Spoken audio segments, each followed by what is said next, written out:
This is the Diamond Hogs Podcast with Mason Choate and Robert Stewart. Welcome to the Diamond Hogs Podcast. I'm your host, Mason Choate, joined as always by Robert Stewart. We got producer Christian in studio. We're in studio for the first time in what feels like forever. I think the biggest surprise is the sign. Made it 2 weeks, went to Hoover, went to Stillwater, in my trunk, and it looks fine. If you're watching on the YouTube, we got this sign in the back and not that much damage to it.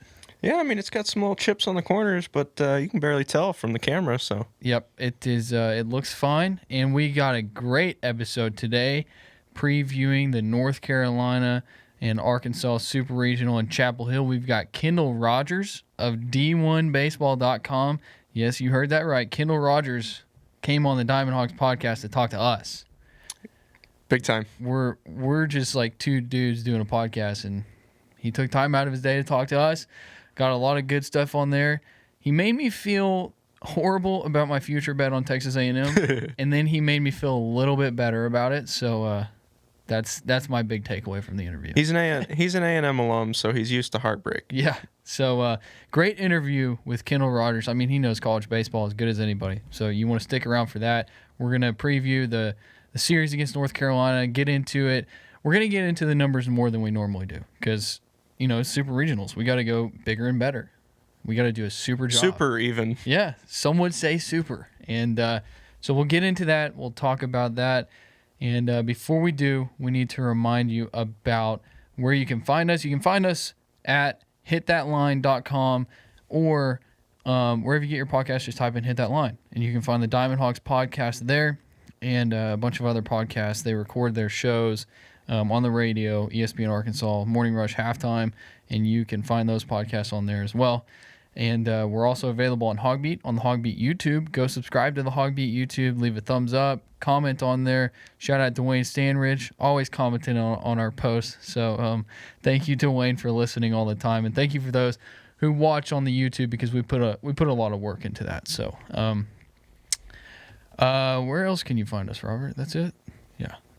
You can type in Diamond Hogs Podcast wherever you get your podcasts, and yeah, I mean, you know that you're listening. Well, my computer's trying to update. I don't know why it's trying to do that, but because it wants to make you sound bad, probably. Yeah. And also, we are brought to you by Chinook Seedery. Chinook Seeds, the best tasting seeds in the world. Go to ChinookSeedery.com.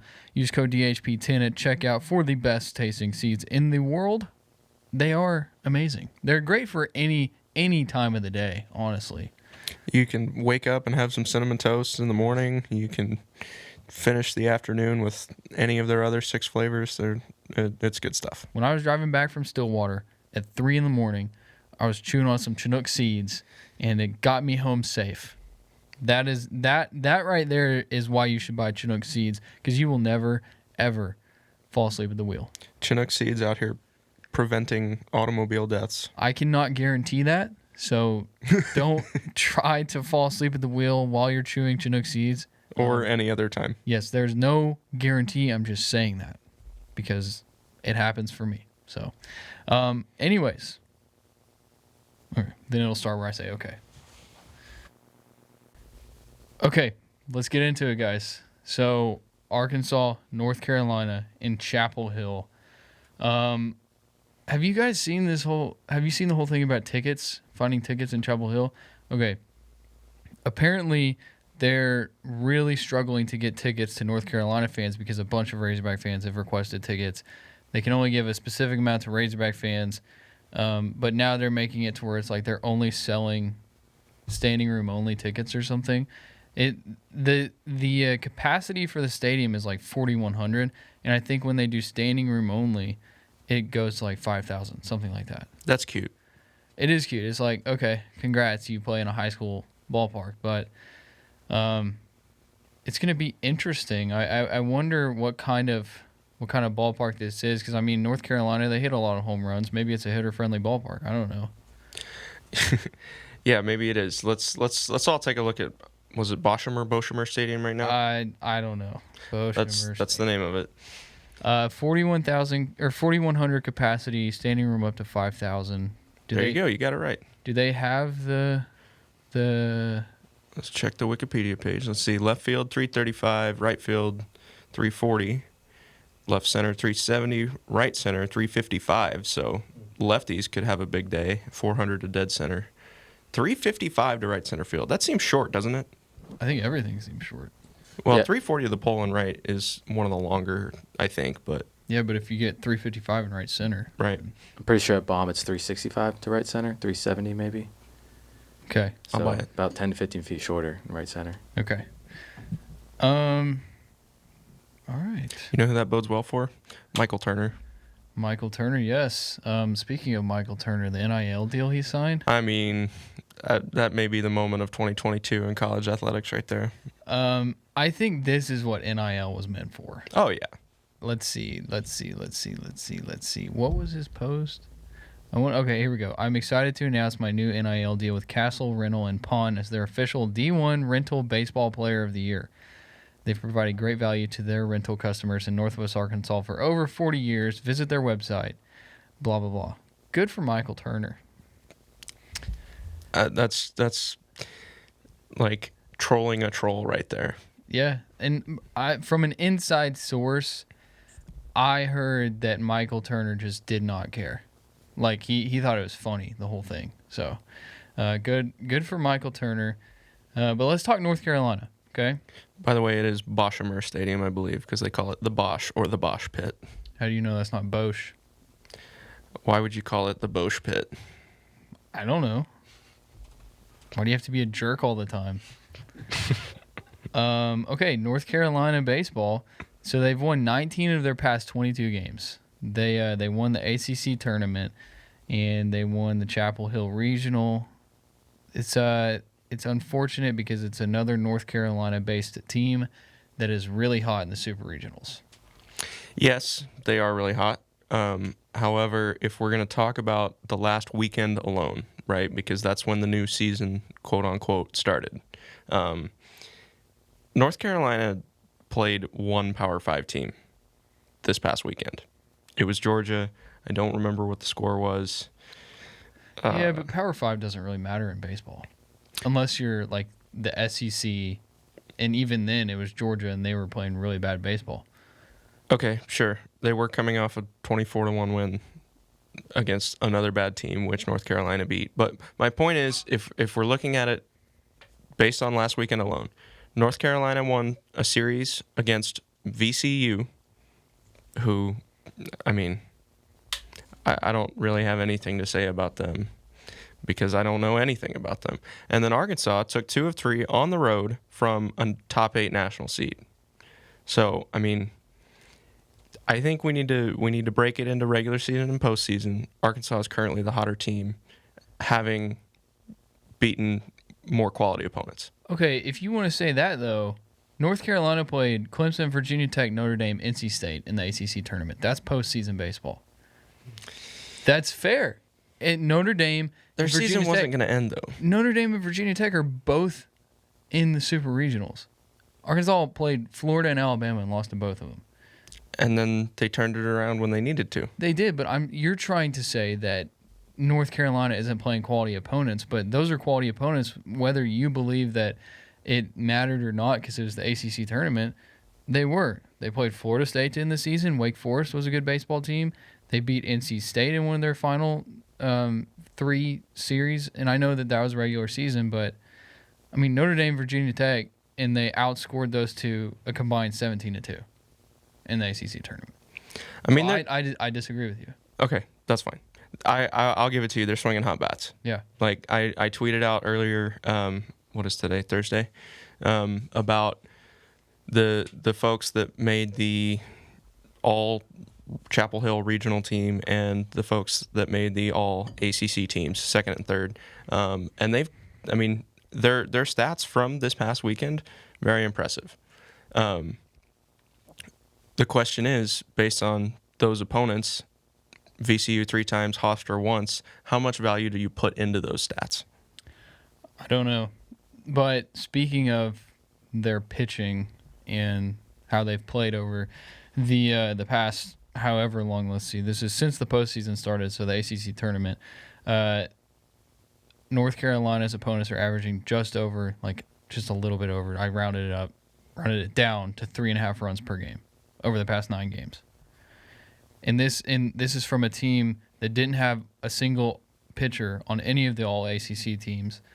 They only have 2 starters, and they're very reliant on their bullpen, which is good. They have a good bullpen. The good thing about North Carolina, righty heavy when it comes to pitchers. They have a few lefties. Their day 2 starters are lefty, but once you get past those few lefties, unless those guys like go out and throw 7 innings, they're left-handers. If Arkansas can get past those, just deal with the left-handers, they're going to have a lot of righties because North Carolina relies a lot on their right-hand pitchers. So you're saying that their 2 starters are left-handed? No, one of their starters is left-handed. One of them, okay. Yes. It is, let's see, their Friday night, their ace, Max Carlson, he's a righty. Their game 2 guy is Brandon Schaefer. He's a lefty, but he also gives up literally more than 1 hit per inning on the year. He's got 92 in a third innings pitch. He's given up 104 hits. Wow, so that's a pretty high whip considering that walks weren't even factored into that. He's got more hits given up than innings pitched. Yeah, and he only has 67 strikeouts, and Carlson, who pitched 72 in a third, so exactly 20 innings less, had 84 strikeouts. So nearly 20 more strikeouts and 20 less innings. So if they are reliant on their right-handed pitchers, then that is probably a good thing for Peyton Stovall and Zach Gregory to keep their spots in the order. I don't know if it was you and me who talked about this or me and Andrew Hutchinson. I think it was me and Andrew Hutchinson. Is it Andrew Hutchinson and I? I think that's the proper way you say that. It's a mom thing. If you were talking about it, then yes, Andrew Hutchinson and I were talking about it. Okay, Andrew Hutchinson and I were talking about it, and if it ain't broke, don't fix it. I realized that Zach Gregory struck out a lot last weekend. You were advocating for his removal from the lineup. I was not advocating for his removal from the lineup. I said Zach Gregory just isn't it right now because he just wasn't getting hits. I mean, and that's not even me bashing him. I think that we have a little leniency when it comes to Zach Gregory because we've been his biggest supporters, I feel like, aside from probably blood relatives. And so I think that we can say, Zach, come on, man. Let's pick it up a little bit. Let's go to the plate and not look for a walk. Let's go to the plate and look for a hit, you know? Yeah. I mean, to be fair, and I brought this up yesterday when we were just talking, he had only 2 hits on the weekend, but it feels like both of them came in pretty big spots. But the 9 strikeouts, that's a tough number to swallow. Yeah. Especially when, his whole shtick has been Gets on base. the gets-on-base guy. Okay, but here's the thing with Gregory, though. I think if you look at last weekend in Stillwater. Sorry, excuse me. I got a burp. Okay, I'm good. Okay, there we go. For everybody to hear. Yeah. I think if you look at last weekend, the team as a whole was just hitting the ball really well. And so even though you have that guy in the 9 hole who maybe he's kind of getting out too much, do you want to change that or do you want to leave it as is? Because I don't know, does that change a lot? Because then you have a different guy in the lineup, a different guy defensively. There's so much superstition that goes on with baseball. I don't know. I mean, Dave Van Horn, I'm sure, picked up that Zach was racking up the strikeouts last week. And you know what? He went with the same lineup all 4 games. I think he's finally found something that works. If the 9 hole is the one weak spot, that's exactly where you want your weak spot to be. I agree. So, I mean, I don't see a reason to change anything until they, maybe get blown out, get 2 hit or something like that. Then they've scored 44 runs in the past 4 games. An average of 11 per in the postseason is pretty good. So stick with it. Yeah. Okay. Let's look at some more of these North Carolina names on the pitching staff. So if you're looking for a Game 3 starter, the guy that they have thrown at least the past 2 times, that's as far back as I went because it's been pretty clear that they aren't consistent with that. It's been let me find it here, sorry. No, it's not him. Will Sandy, left-hander Will Sandy. He's gotten the ball the past 2 Game 3s that they've had. That's going back. I didn't look at the ACC tournament because I felt like that was weird. I looked at their final regular season series against Florida State and their third game in the regional because they threw Carlson and Schaefer in the first 2 games. So I assumed that the third game they would throw their third starter. That's sound logic. Okay, so Will Sandy is the guy if a Game 3 needs to be played. And then the bullpen, they got 5 guys who have thrown at least 50 innings this year out of the bullpen. Seems like a lot. Yeah, but some of these, that's what I'm saying, though, is that some of these guys have started games because they haven't figured out their Game 3 starter. So some of these guys have higher inning numbers because they maybe started a game or 2. I think that it starts with this guy named Sean Rapp. He's got 42 appearances on the year. That's a lot. Considering they played about 60 games, yeah, I mean, almost 70% of the games played. But he doesn't throw a whole lot when he does come in because he's got 42 appearances and he's got 45 innings pitched. So he's one of those guys that you can use twice a weekend and get 1 inning from each time.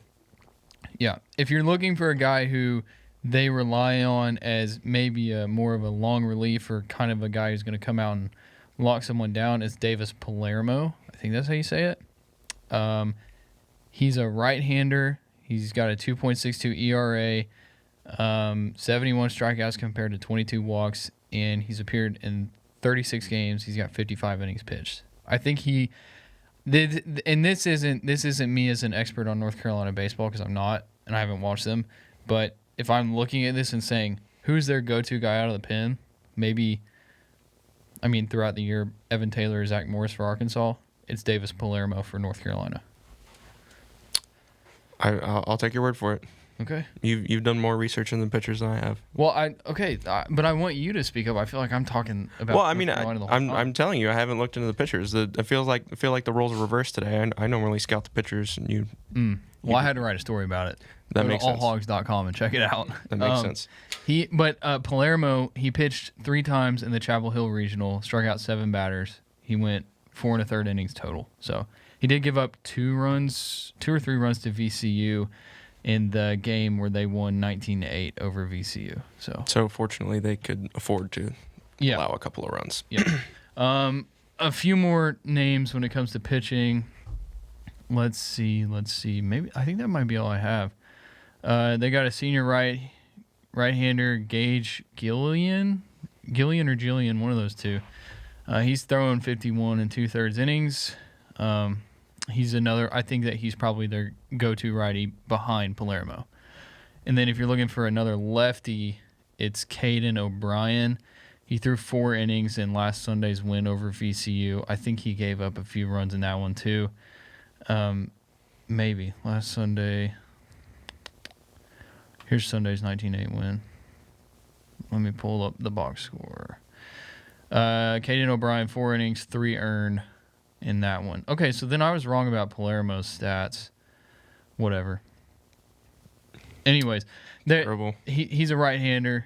Palermo is, and then O'Brien's a left-hander who showed last week, and he can do some long relief. He went 4 innings. So those are some names to look out for. But like I said, I think that they rely more on right-handers than left-handers, which bodes well for Arkansas, obviously. I mean, you have to think so. Yeah. I mean, the biggest or the most important right-handed hitter on the team's got to be Caden Wallace, and I mean he is swinging it as hot as anybody right now. Don't really think matchups come into play too much. I mean, he hit home run off the freshman from Grand Canyon, right? He was right-handed. The guy who started Oklahoma State, he was right-handed. The first Oklahoma State pitcher was right-handed. I think the second one was a lefty, and then the third one was a righty. So here's Palermo's stats. He gave up a run against VCU on Saturday, a run against Georgia on. Wait, no. What was the fourth? The fourth was Saturday. Okay. Yes. A run against VCU on Saturday. A run against Georgia on Sunday. And then he went an inning, didn't give up a hit against VCU on Monday. So there you go. You know what's embarrassing? What's that? when we sit here and we pronounce these guys' names, and then Bro, I really miss Kentucky's I know webpage where they had the pronunciations on there. Wait, hold on. It'd be nice if... No, Is it going to work? Not going to work. No, it's not working. It'd be nice if we could get, like... Because I'm sure they give all the broadcasters pronunciation guides, right? So how hard would it be to put those on the website? I know. But what I was getting to, though, is that, yes, when we... And then you watch the game on TV, and then they pronounce the name so much. Yeah, because we were like, Sonny DiChiara the Sonny whole season. DiChiara, yeah. That's what I'm saying, is like, this dude's name is probably like Palermo or something like that. I don't know. Anyways, Robert, you want to talk about the lineup?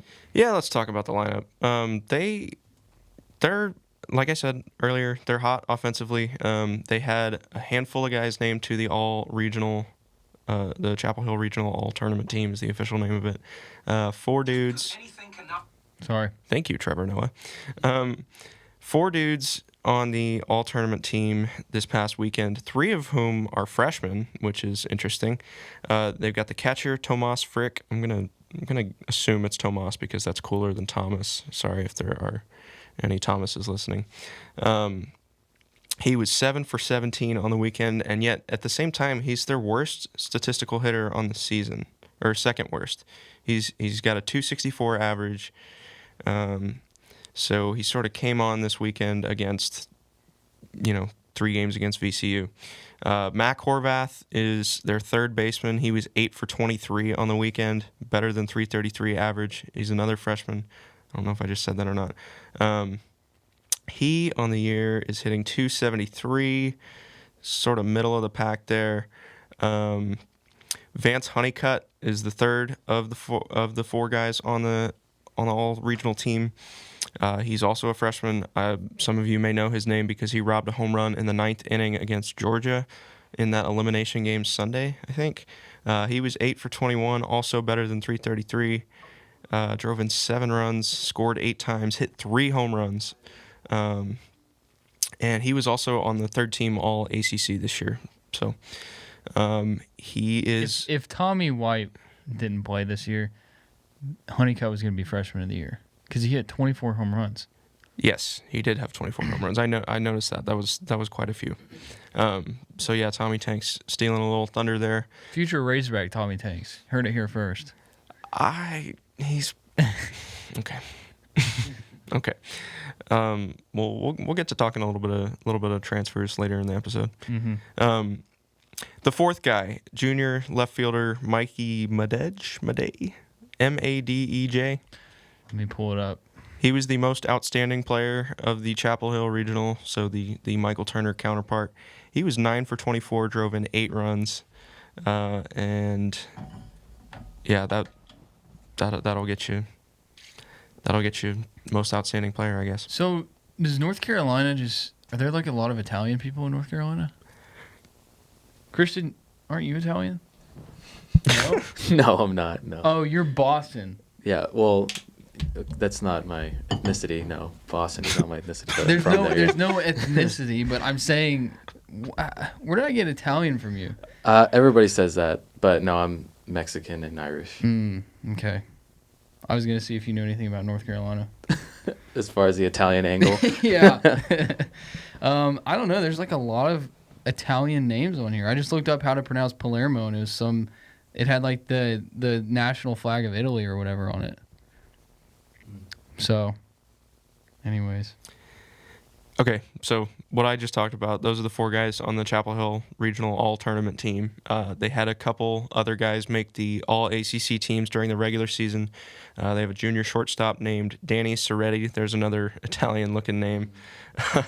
He was 8 for 25 in the tournament, drove in 9 runs. I guess was it the VCU shortstop that got All-Regional? Because that seemed like it was good enough to make the all-tournament team, but he didn't.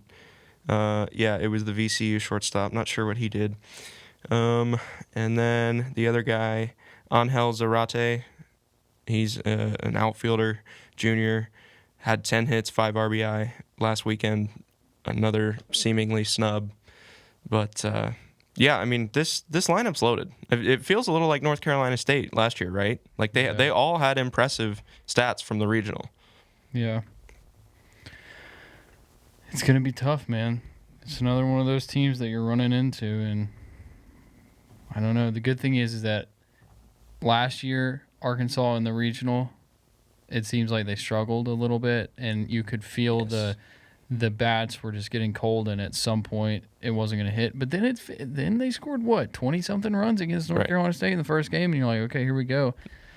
Baseball is just such a weird sport. Oh, yeah, it is. I mean, like you said, they did struggle in the regional. They were down big to NJIT early, right? Struggled, dropped one game to Nebraska, which came as a surprise to people because, they were the number one team all year long. And then they were on the verge of getting beat again in Game 7 before they went up there in the 8th. And then, Charlie Welch, everybody remembers that. But the struggles weren't there this past weekend in Stillwater. I mean, like I said earlier, 44 runs in 4 games. The fewest runs you score in any given game is 7. That'll do. Mm-hmm. If they can figure out how not to give up double-digit runs in a game, they'll be all right, I think. Okay. We're going to get into that, but real quick, want to remind you about Chinook Seedery. Go to ChinookSeedery.com. Use code DHP10 at checkout for the best tasting seeds in the world. We've been on the road a lot recently, and I fill my mouth with Chinook seeds every time I'm driving or I'm going to fall asleep. Yeah, that's a trick for everybody out there. If you're falling asleep at the wheel, just start chewing on some sunflower seeds. Or any situation in which you need to stay awake. Yeah. Sometimes when I'm watching a game or we're covering a game, I put some Chinook seeds in. Feel like a ball player, And the flavors are awesome. They're so tasty. I'm trying to think, if you're on the road and you're like me and you don't like spicy flavors, don't do the jalapeno ranch unless you got a water bottle with you, because it'll start to make your mouth burn a little bit. But it's a really good flavor. It's just too hot for me. So that's why I like the Parmesan and pepper a little bit more now. I wish I had the cinnamon toast again. I need them to send us some more seeds, but you can get your own at ChinookSeedery.com. Use code DHP10. You can get 10% off of your order of the best tasting seeds in the world. Okay. So Arkansas is going to start Connor Nolan first game. Yeah. I mean, he made the all tournament team in Stillwater for his 7 innings of 1-run ball against Grand Canyon, right? They were able to overlook his tough outing at the end of the 6th game against Oklahoma State. So yeah, I mean that was an encouraging start from Noland. You hope to see it again against a much more quality opponent than Grand Canyon this time. And you got to think. I mean, we talked about it last time, but you got to think after his performance, Hagen Smith has earned his spot in the rotation again. Wait, you're saying Hagen Smith needs to be a starter again? Yes. I disagree. Bring him out of the pen. Why would you put him back into a starting position where he has struggled mightily? Because he's capable of throwing more innings than almost anybody else on staff. And I don't care what the situation is. I mean, that could have been the 6th inning in a big moment in the game at the end of his start. If he did that, the point is he's riding a wave of confidence so high right now that he should be able to enter any situation and be able to throw very well. I think they need to start Zach Morris in the second game. It worked out well. You get 3 or 4 innings from Morris, then you throw out, I don't know, Ramage, Taylor, Vermillion, any of those middle relief guys, get to the end, and then throw Hagen Smith. Like, that recipe was perfect. I know that was just a one-game thing. It's like you win or your season's over, so you throw whatever you can. But, I mean, it's the same thing in Chapel Hill. They're probably going to go Connor Nolan, maybe Evan Taylor, Brady Tigert, their normal Friday night recipe. Depending on what, I mean, who knows what's going to be happening in the game. That's just like normally what happens. And then I think you do the same thing you did on Monday. It worked out so well against one of the hottest lineups in the country. My thinking is you are going to need 3 games to win this super regional, and you're going to need a third starter. I mean, we talked about it last episode. We said or at least I said, it seemed like you agreed with me that we should go with, or that the Hogs should go with 2 lefties as starting options, Morris and Smith. Take whatever order you want. Yeah. I think they should both start games. I don't know. I think you still got Will McIntyre. And I like Jackson Wiggins. I like McIntyre as the first option out of the bullpen in case one of the lefties struggles, because then, ideally North Carolina will have loaded the lineup with righties. Right-handed McIntyre can shut them all down. I don't know. I need to pull up the quotes that Dave Van Horn said after the game about Hagen Smith, because I don't think he should start. Christian? I know what you're going to say. Like, didn't DVH say they were thinking bullpen when he first got on campus last fall? Yeah. They were leaning bullpen, and then he was just so good and then we lost Pellet, obviously, so he had to go in there. They said we loved him because in the fall, what did we give him? 2 innings here, 1 inning there, and he was lights out most of the time. And we're going, wow, this guy can pitch at 91, 94, but if you say, here's the ball for 1 inning, he touched 97, 98 in the fall. 1 inning here, 1 inning there. He's the youngest guy on my team. If we had that luxury to close him, that'd be fantastic. So maybe they don't. Maybe he thinks they don't have that luxury when he does start them. I still don't think they have that luxury. I think after what you saw from Zach Morris, you might. That's what I'm saying, is like maybe they didn't think they had it, because before the year, they didn't think that Zach Morris was going to be this. And now he is. Well, halfway into the year, they didn't think Zach Morris was going to be this. Same with Will McIntyre. Because that's the thing, is same concept. If the Zach Morris thing doesn't work, throw Will McIntyre out there. I don't know. I think if you win game 1, you go with that recipe. That way you don't have to play a third game.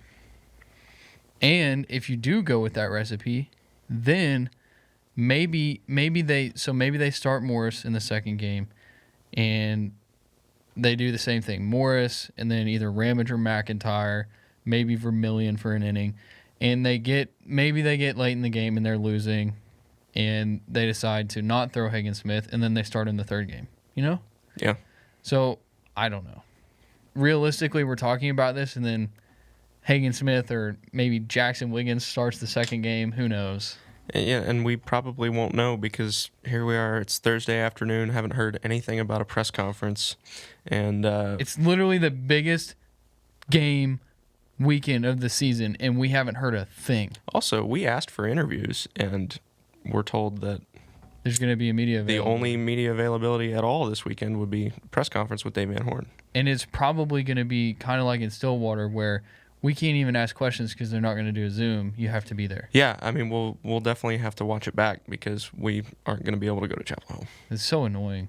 Like, are you kidding me? We went through all of COVID, and we did Zooms for everything, and you're telling me that we can't do a Zoom now in the NCAA Baseball Super Regional. Even if it's listen only.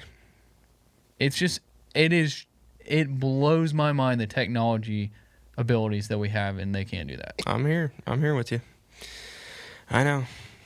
Okay, go ahead, Chris. I had a quick. So you said that the only media availability is going to be when Dave Van Horn does his press conference? Let me Probably there in Chapel Hill. I don't mean to speculate, but do you think that's kind of just keeping the guys kind of just away from everything for now? Especially after that dramatic weekend, they're kind of like, all right, let's just kind of take a break, chill out. Don't you don't need to go talk to anybody. Maybe, I don't know. Maybe so.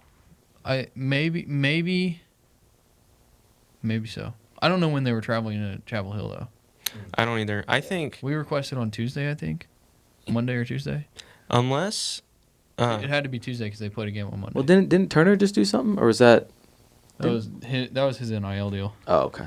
No, but didn't he do a guest appearance on a podcast or something? The HawgPod. It's a university thing. So they get whatever the frick they want. Yeah, it's all PR. Anyway, speaking of which, that same podcast just had Evan Taylor on, told the exact same story that he told on our podcast. So it's like, and that's the second time that's happened. So I'm going to stop. Go ahead. I prefer not to speak. If I speak, I am in big trouble.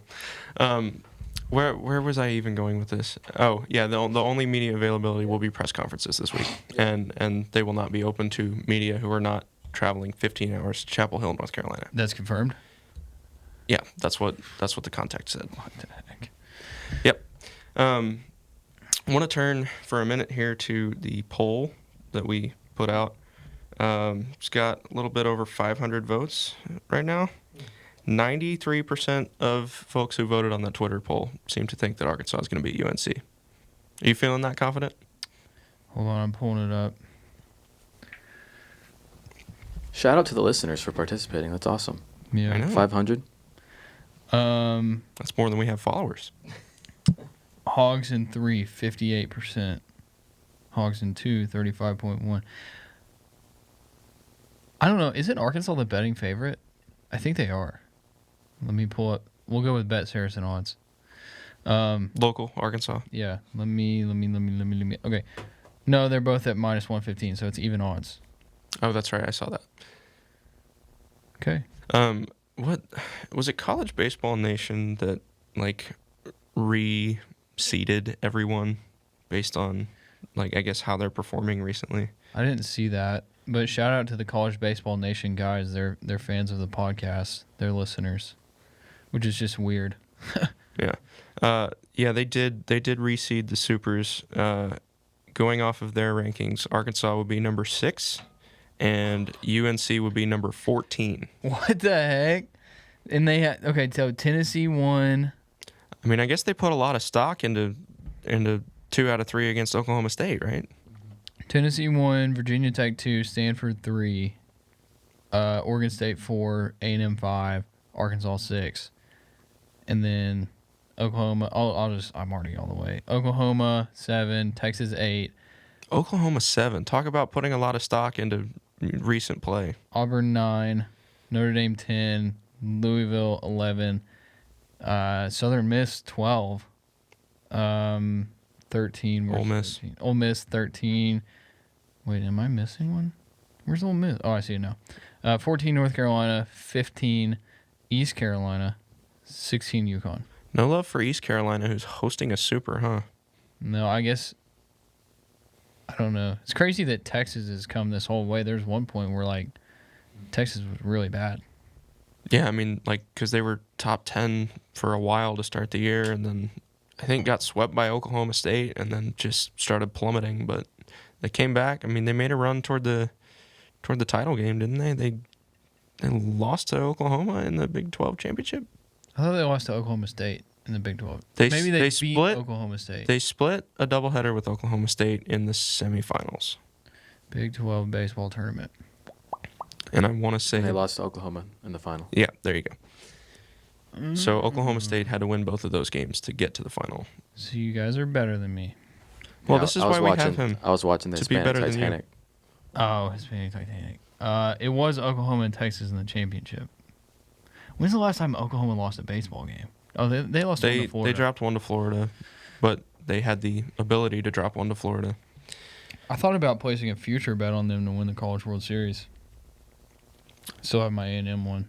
They are going to have an impossible route just based on the left side of the bracket Because they have to play Tennessee. because Tennessee, Texas, and Texas A&M are probably going to be the other 3 teams that make it to Omaha. Okay, so are we all just guaranteeing that Tennessee gets out of the Supers and beats Notre Dame? I said probably.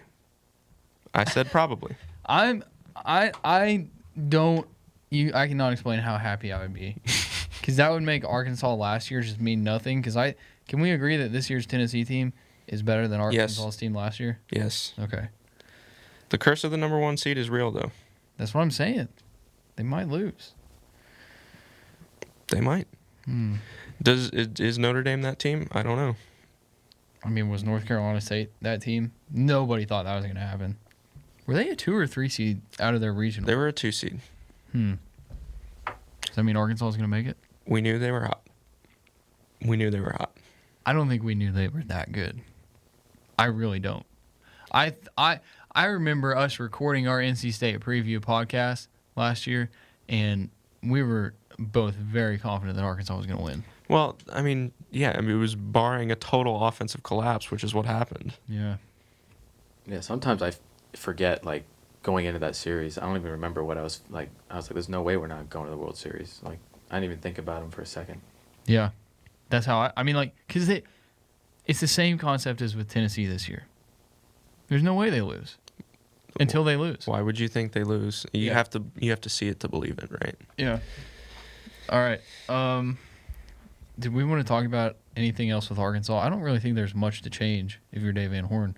No. Aside from what pitching decisions are you going to make? Yeah, it's really just who are you going to start? How are you going to use Hagen Smith? I really think that's it. All right. Do we want to do our bowl predictions? It's either that or transfers right now. Oh yeah, we can talk transfers. I think we should do that first. Okay. Drake Varnado's off to Arizona State. That's the big one. Yeah. So Christian has made this beautiful spreadsheet for us. I don't think I've sent. Did you share it with Robert? No. Good. Hate that guy.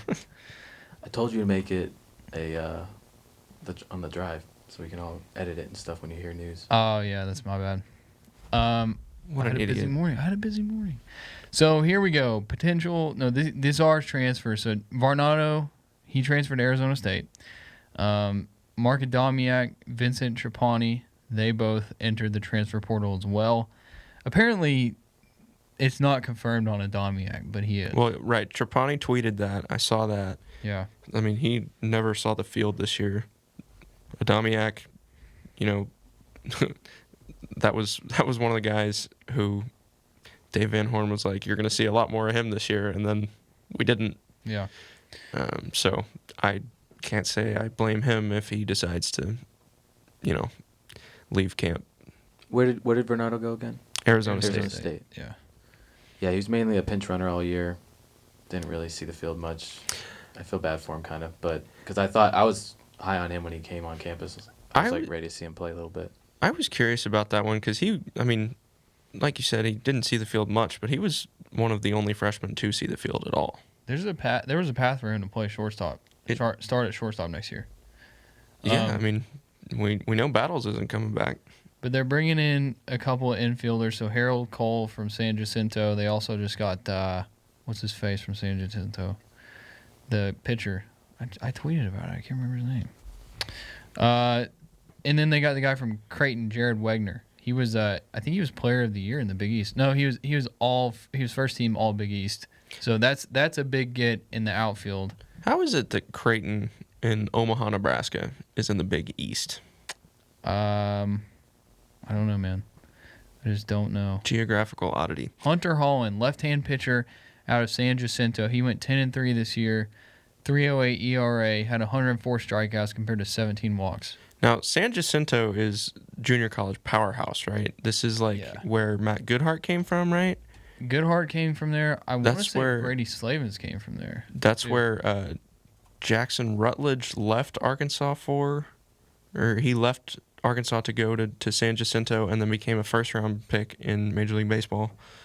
Brady Slavens is from Johnson County Community College. But San Jacinto's Kansas a City, powerhouse. right? Yeah. Johnson, yeah. They also have Peyton Holt and Isaac Webb from Crowder and East Oklahoma, respectively. So, yeah. Yeah, Crowder and San Jacinto are like the two premier JUCOs, right? I think so. A lot of guys come in and out of there. So that's news on the recruiting front. We plan on having an episode after the season with Coach Kevin Bohannon, who covers Arkansas baseball recruiting pretty heavily, coaches a lot of the guys, and he'll fill us in on that as well. But that's news that's happening this week. I think most of the guys that are going to transfer out are the guys who aren't on the travel roster. I'm surprised Varnado wasn't on the travel roster. I am too. Maybe he was. I don't know.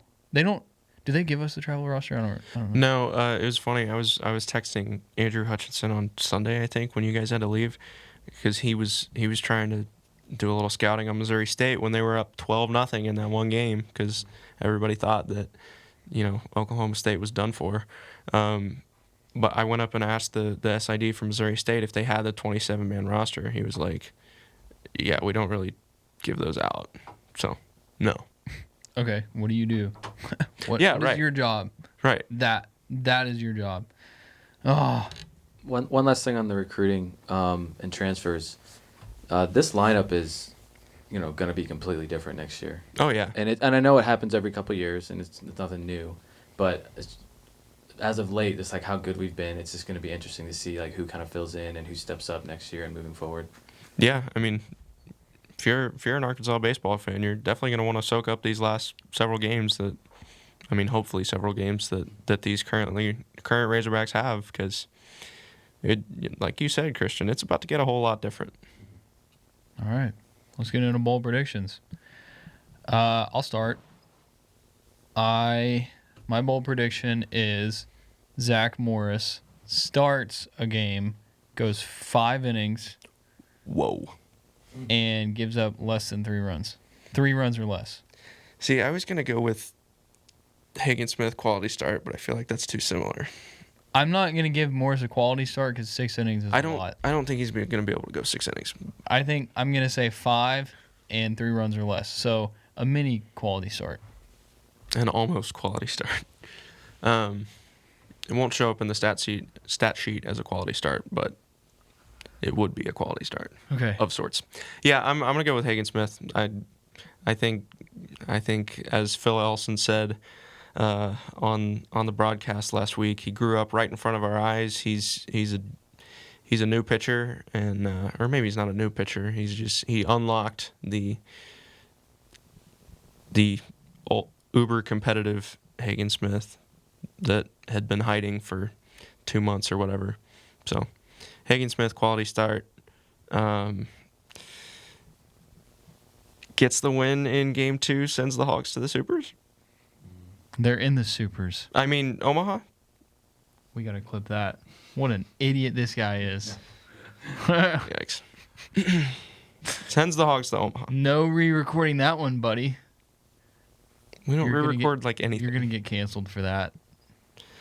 I mean, Clip that. that's Oh, if I have to get speaking of canceled which- for anything, I'll take that because it's Speaking pretty of tame. which, I meant to bring this up.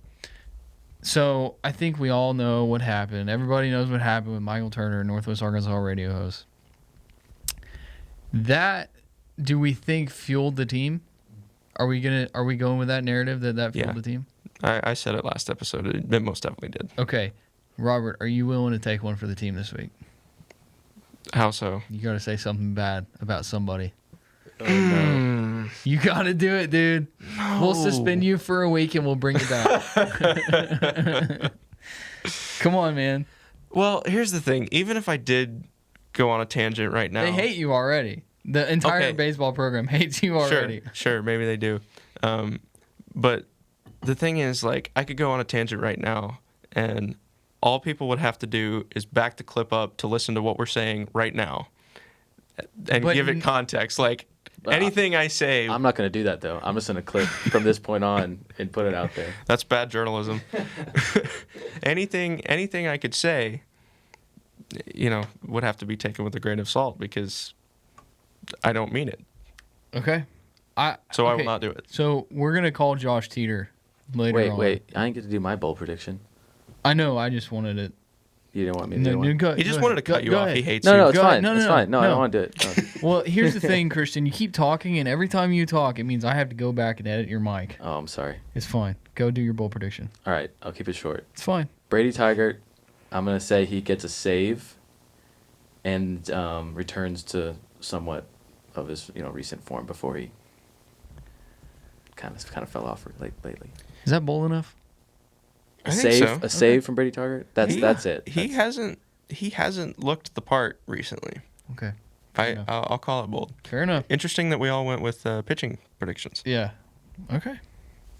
Those are your bold predictions brought to you by Chinook Seedery. DHP 10. Use code DHP10 at checkout for 10% off your order. Okay, I guess we can go and call Josh now. If he doesn't answer, he's never allowed to come on. Yeah. So this is his moment. He doesn't even know it yet. So Josh, he's been trying to get on the podcast all year. And he's the one who exposed said radio host.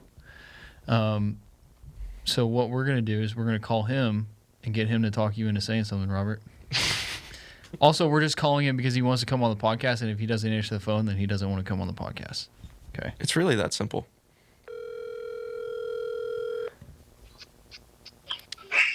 Wow. That was quick. I'm just chill. I was watching a YouTube video on my phone. What's up, dude? Oh, nothing much. Just chilling with my girlfriend. You're live on the Diamond Hogs podcast right now. We're recording the podcast right now. Oh, are we? Yeah, so I said you've been wanting to come on the podcast. I said I'll call you, and if you answer, then you actually care and you want to come on. But if you don't answer, then you don't care. Oh, I definitely care. Okay, there you go. It took one ring, so good for you. Are we on right now? Yeah, Oh, let's go. What setup do you have for that? we're in the studio right now. Oh, that's cool. How was it in Stillwater? I only went to one game, but it was awesome. Oklahoma State fans were honestly, they're a pretty good bunch of people. Stillwater was a really weird town, though, dude. Like, I've never seen a place that dead. Like, it just didn't feel like a college town. It feels like if you traveled to Russellville and went to Arkansas Tech or something. But the game was awesome, back and forth for a while, and then we took that big lead, I think, in the 8th is when we really ran away with it. But it was an awesome atmosphere, and wish I could have gone to the other ones, but they looked like a lot of fun. Yeah. Okay. Well, good. I have a question for you, Josh. Yeah. So we all know what happened with a radio host and how that might have fired up the team to play well in Stillwater, right? Correct. Okay, I need you to talk Robert into saying something incredibly stupid so they can get fired up to play North Carolina this weekend. Oh, Robert. The entire baseball program already hates him, so it's a good decision, right? I mean, yeah. Okay. Yeah, I agree. Okay. There we go. I don't really know what to say to that. Okay. That's the correct answer, Josh. Say something stupid though and get him fired up. I'll let him control all that. I don't want any of that coming back onto me. I told him I'm not trying to get the Derek Ruskin treatment. I told him we would just give him a 4-day suspension and bring him back after that. All right. The situation was wild. Yeah. That's a different topic, but. All right, Josh. Glad you picked up, man. Yes, sir. I'll catch you soon. All right. See ya. There you go. Josh Teeter, everyone. Screw that guy. I'm just kidding. What a guy. Yeah. He just got 14,000 followers on Twitter. He's really proud of that. Good for him. That's a lot of followers. I just got 3,000 followers. Thanks a lot, Christian. Oh, and I almost have 100 now because of you. Yeah. So thanks, guys. Your wife followed you. How about I know, that? dude. No, that's so funny. She's been on Twitter for years. So have I. She had never followed me. Victoria Cheat. Yeah. You now have 10 more followers than her. Good for you. You have more followers than your wife. The Diamond Hogs podcast effect. I know. Speaking of which, thanks to the guys at halftime on ESPN Arkansas for having me on.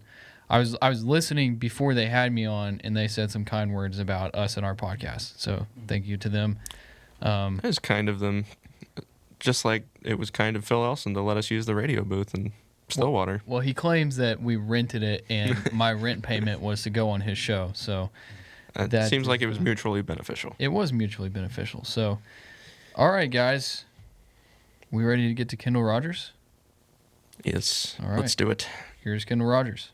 The Diamond Hogs Podcast is the premier Razorback baseball podcast. All right, we now welcome on Kendall Rogers of D1Baseball.com. Kendall, I was going to start off asking you a question about Arkansas baseball, but I decided I want to ask you this. Do you view yourself as the Adam Schefter of college baseball? No, it's kind of funny. People say that, but no, man, I'll tell you what, I just love following the coaching carousel more than anything, outside of, covering college baseball. It's just a lot of fun covering those coaching changes. And so whether it's the head coaching moves, the assistant moves, it's kind of funny.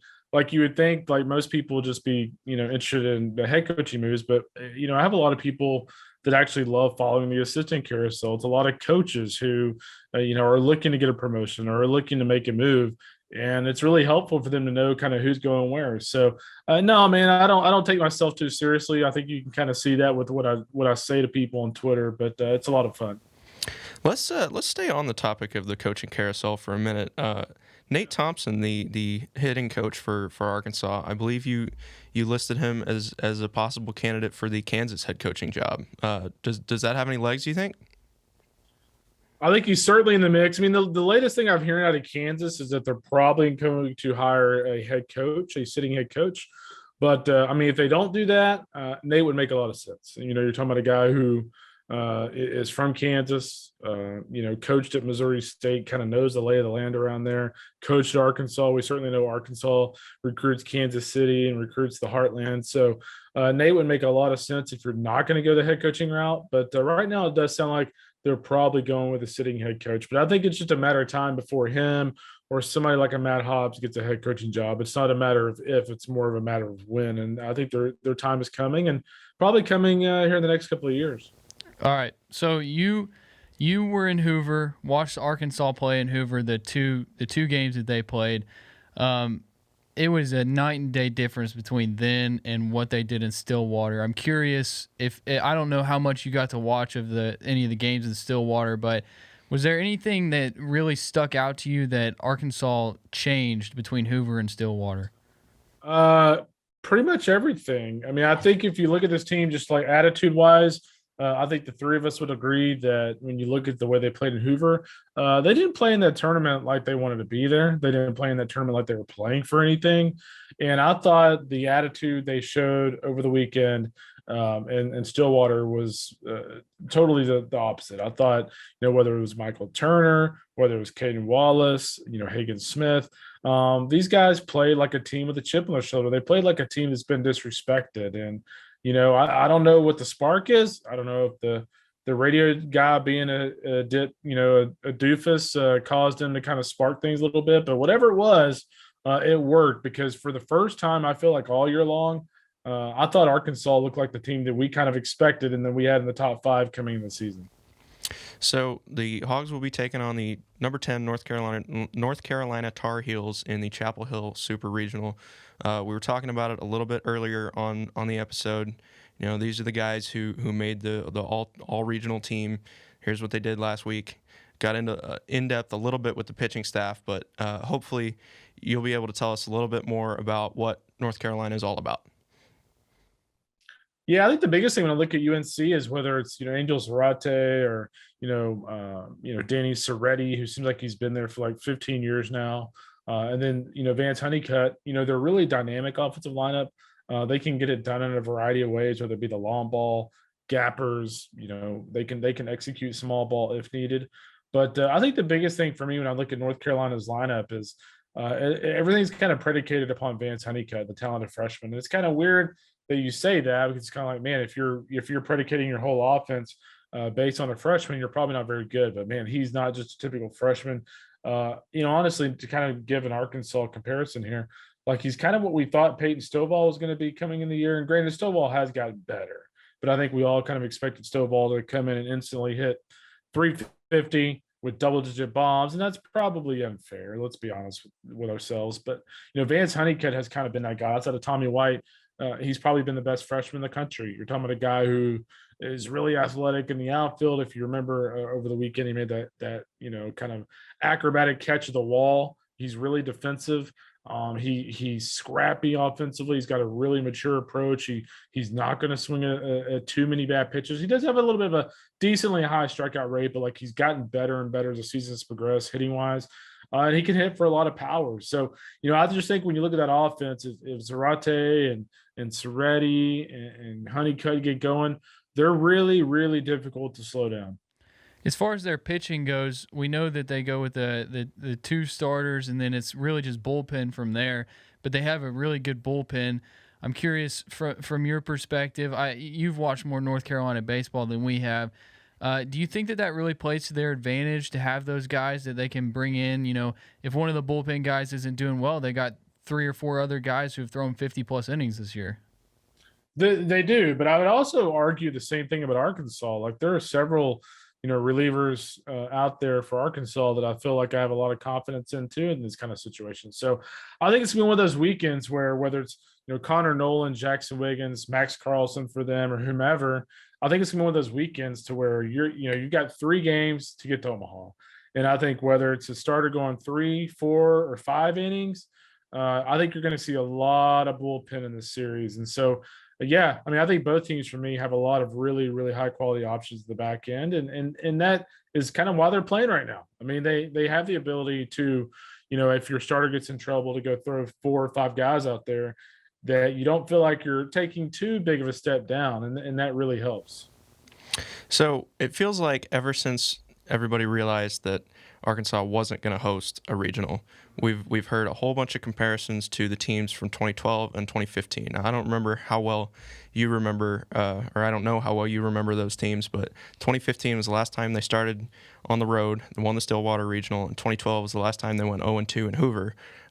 Won the Houston Regional at Rice, and then the Waco Super Regional to go to Omaha. Went to Omaha both years. Do you think those are fair comparisons to the 2022 team? Yeah, I would argue this team's more talented. I think this team is one of those clubs that, has had national championship caliber players and potential all season long. I mean, even when they scuffle in the middle of the year, and it's kind of funny. I remember us as a staff having a conversation when we had Arkansas ranked like 4th in the country in like the middle of April, and I'm sitting there going like, there's no way in hell this is the number 4 team in the country, but like they're doing just enough to maintain that ranking. And so I think this is just a team that's always had the potential, that's finally playing to their potential. And so, I look at it like this too. Sometimes when you get teams away from home, it helps. Whether it's Arkansas or LSU or Mississippi State, there are some teams in some years to where when you play at home, it's a lot of pressure, especially after last year with Arkansas. Had they played at home, they'd probably been under a lot more pressure than they would have been at Oklahoma State. Instead, you go to Oklahoma State where all the pressure's on the home team to win the regional. But by the way, you still have a lot of fans from your own school there. And I thought they just played really loose. And maybe this is one of those years where having that kind of situation really helps this team. Yeah, I'm curious about North Carolina again. Does this feel a little bit like North Carolina State last year? I know it's 2 different comparisons, but it's 2 teams that were really hot going into the Super Regional. Unfortunately, Arkansas is running into another really hot team as well. What do you think about the comparison between those 2 teams? Is that like a fair comparison to make? I think it's a fair comparison, but I would also argue that Arkansas is coming in with from a much larger position of strength. I mean, if you guys remember last year, the Fayetteville Regional, it's not like Arkansas just waltzed through that thing. They didn't play that great in that regional. I mean, they beat Nebraska in the final game, but if I remember right, y'all correct me if I'm wrong, but if I remember right, like those Nebraska games were a struggle. And really, maybe from our standpoint, maybe that should have been our warning sign for the next weekend that, hey, maybe this team's just kind of run out of gas a little bit. So I kind of feel like, unlike last year, even if North Carolina is kind of NC State-ish, I feel like unlike last year, I feel like Arkansas is like trending up right now, as opposed to either being kind of like stagnant or actually trending down a little bit. And I actually thought they were trending down a little bit going into Super. I thought that season had just been so long for them. And that's why I always tell people, like, it's cool that you get through a conference tournament and all, but man, it is tough on a team to go through an entire conference tournament, go through a regional, go through a super regional, and get to Omaha. And that's really kind of one of the reasons why, I'm a little concerned about Tennessee against Notre Dame, a really old team this weekend. It's just, man, Tennessee, like Arkansas last year, has had a really, really long last couple of weeks. Now, I want to shift topics for a little bit. I wonder if you have any, insight or news as far as some of the guys who have some draft stock with this team. Like Peyton Paulette comes to mind, Robert Moore comes to mind, some Caden Wallace. I mean, he's a sophomore this year, so he can't get drafted. No, he can't. He's old enough. Oh, he is? Yeah. Okay. And then any of the seniors. Yeah, I mean, Paulette's one of those interesting guys, right? I mean, I would expect him to come back. I mean, even though he was a potential first round pick, I mean, I think he's one of those guys that can really benefit from coming back. Of course, we never know what a kid's thinking when he talks to his advisor and things like that. But I think he could benefit from coming back. Of course, if somebody's willing to take him in the first round after an elbow injury, I mean, then so be it. I mean, I think at that point you take the money. But Caden Wallace is obviously a guy that I thought over the weekend at Oklahoma State was elite defensively. We all know that has big potential offensively, can hit for a lot of power. I think he would be trending up for me. Jalen Battles is really interesting for me as a senior guy. He's one of those kids that, last year, I think everybody really, really liked his defensive skill set. but his offensive skill set just wasn't quite there last year. I mean, if I remember right, he hit like about 270 last year. He's obviously been a lot better, especially in big situations this year offensively. I'll be curious to see kind of what happens with him. So, and who was the other one you asked about? Oh, Bob Moore. You know what? Bob Moore might be the most interesting guy for me in terms of the draft because, let's be real honest with ourselves. Coming into the season and really after the first couple of months, we still have Bob, going relatively high in the draft. And, somebody asked me, hey, if his name was, Robert Smith, would he be getting, would people be talking about him in the same round, in the same area? Probably not. Like if his dad's not dating more. So I think Robert is one of those kids that is totally an elite defender, but I don't think there's any doubt that this year that he kind of got exposed a little bit offensively. And, I think he can help himself by playing really well this weekend and certainly playing well if they get to Omaha. I'm not out on Bob Moore. I just think that some holes were exposed a little bit this year, and I'll be interested to see how that factors into his draft stock. I want to go back to when you were talking about the conversations y'all had about ranking Arkansas. When did you guys? Because you talked about how they were still getting by, still barely winning games, and they were staying in that top 5 range. When was the moment that you were like, okay, maybe this Arkansas team just doesn't have it this year? Was it? In my opinion, I think back to probably the Vanderbilt series. I don't know if it's different for you. Yeah, Vanderbilt. I mean, honestly, if you go back to like Ole Miss, even though they won that series, if you guys remember that series, I mean, that thing was a struggle. I mean, they were playing Ole Miss, and Ole Miss was bad. They weren't playing very well. I didn't think Arkansas even really played very well against LSU. It's just some of the, and I saw them at A&M, and man, I didn't like what I saw. I mean, I know they came back in the Sunday game and almost won that series, but still, I didn't like the body language. I just didn't like what I saw from the team. And so I think for me, where I saw maybe some potential to kind of be where they are now. And what's funny is I think that the next weekend they lost a series, but Auburn, them getting the big hit from Bob, them getting the big hit from Caden Wallace in Auburn series to win that thing. I'm kind of thinking like, okay, like, all right. They got a little bit of spunk. They got that big playability, and they obviously kind of take a step back after that. But that weekend showed me that this team definitely has a lot of potential. It's funny that you mentioned that LSU series and them not looking all that great, because I asked Robert Moore after I guess it was the third game they had swept them, how they were feeling. They were leading leading the West, and he dives into this answer. Mason tweeted this clip and it went viral about we're looking to turn some heads in Hoover with the team at the top of the East, and this is halfway through the year. So, I mean, that was you that asked that question. Yeah, that was me. Oh, that's awesome. Yeah. Bad answer. He totally just went on a tangent, and yeah. I mean, it was all about Tennessee, and then they went 0-2 in Hoover, so it was just very, very weird. Yeah. Kendall. Yeah, go ahead. Well, no, if you had something to say to that, go ahead, and then I got a question after that. No, I was just gonna say, that was a weird statement at the time, because you don't really think about Arkansas as like one of those teams who is certainly not letting somebody they don't even play get to them a little bit. So yeah, that was a rude comment. So you mentioned how you were at the Arkansas A&M series. You were at A&M last week, and you said you're going to be there this weekend as well. This is not Arkansas related. I have a future bet on A&M to win the College World Series. How do you feel about them? Yeah. Ooh, I don't know about that.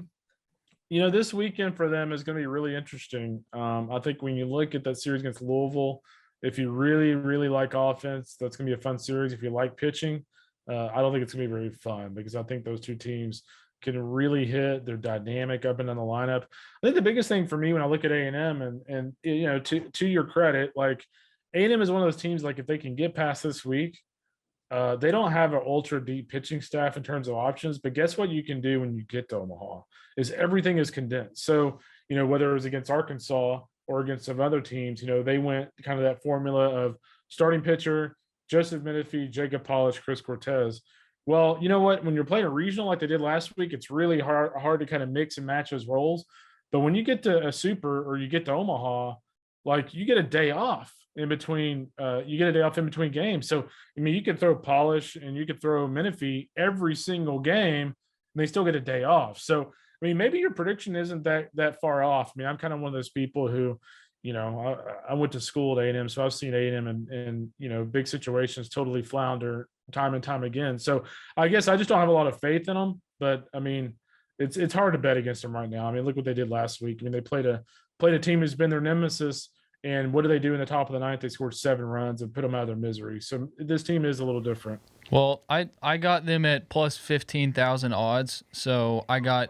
Those are great odds. How much did you put down on that? I just did $10, but it'll pay off $1,500. So I really need them to win. You can go take Robert and some other of your friends to Ruth Chris or something with that. Yeah, that's what I'm saying. So 5 SEC teams left in the Super Regionals. How confident are you in those 5 teams' abilities to get to Omaha? I like A&M. I like Arkansas. I like Tennessee. I want to like Auburn. I cannot pick against Oregon State at home. I just feel like when you look at the Beavs and at home and a Super, I mean, it's just really hard to go against those guys. And then Ole Miss and Southern Miss is the really interesting one for me. I go back and forth. I'm going to side with Southern Miss. I just think when you look at Southern Miss, they've got probably the second or third best rotation in college baseball. They've got some really nice pieces on the back end with Tyler Stewart and Dalton Rogers and Chandler Best and guys like that. I just think they have more pitching than Ole Miss. And I think Ole Miss played really well down in Miami. But, man, it's a different beast when they go to Hattiesburg. That place is going to be rocking. Okay, we'll finish off here. You said you like Arkansas. You like them in 2 games, 3 games. What's your prediction for this weekend? I'll go with Hogs in 3. I think North Carolina is one of those teams that they're gonna be scrappy. They're gonna play their ass off, and I think they're gonna force a game 3. But I just like Arkansas in a game 3. I'll be very curious to see the kind of how DVH uses Hagen Smith. I'll tell you what. I mean, I know Hagen started earlier this year, but I'll tell you what, I love him in that relief role. I thought he came in out of the bullpen with a little bit of swagger, a little bit of confidence. He was throwing BBs up there. I mean, I really, really liked him in that role. So I'll be just kind of curious to see how DVH handles him this weekend. I haven't seen a full-out rotation from them, but I like Arkansas in 3. So in your expert opinion, you would say Hagen Smith out of the pen, maybe start Zach Morris again? I mean, hell, it worked for him against a really good offensive team. Why not? Okay. Here's the thing. Here's the thing is Zach Morris can give you 4 to 5 innings, and you can turn that over to a guy like Hagen. Like, dude, you got it made in the shade. And what's your worst case scenario? Gives up 3 runs, you pull him second inning, and you know what? If 3 runs is going to beat you, you probably weren't going to win to begin with. So I kind of like that approach, actually. Okay. Okay. Thank you. I say that because I argued with Robert earlier about why Zach Morris needs to start and Hagen Smith needs to come out of the bullpen. There you go. Well, you paid me earlier on Venmo to say that. Yeah. I still stand by it. I think both guys should start Sunday and Monday. Okay. Well, Kendall, we know you're a busy man. We're very thankful that you took some time to talk to us today.